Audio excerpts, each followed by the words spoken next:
Welcome to Everyday Happiness, where we create lasting happiness in about 2 minutes a day through my signature method of intentional margins, creating harmony between your to-dos and your priorities, happiness science, and musings about life. I'm your host, Katie Jeffcoat, and over the last 2 days, we've been talking about your happiness pie. As a quick reminder, your happiness pie is cut into 3 slices. The first slice is your genetic baseline for happiness.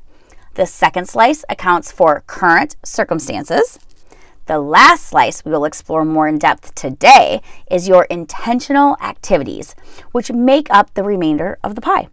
In the How of Happiness and her update, Sonia Lyubomirsky explains that the intentional activity portion of the pie is the part we have the most control over. How we choose to act and think determines our happiness outcomes. We have the never-ending potential to improve our happiness or send it down the gutter. We talk about numerous ways to improve happiness in this podcast, right? But I want to share a critical point Sonia mentioned in her update. That point was that happiness methods must cater to the individual and be varied. So let's break this down. First, we each have unique methods for achieving happiness. What works for one person won't always work for the next. So it's vital that we find those happiness improvement techniques that work for us. And it may take a while to figure out what those are. So don't give up, okay?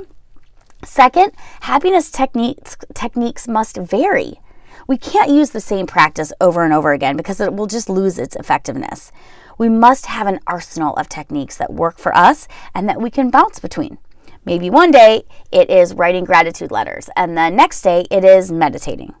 The whole point I'm trying to make with this mini series about happiness pie is that while we have no control over our genetics, we fortunately do have the ability to control and influence a large part of our happiness.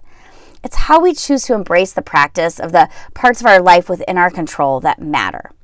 We have the power to control our mind and our spirit and how we react and really adjust to life.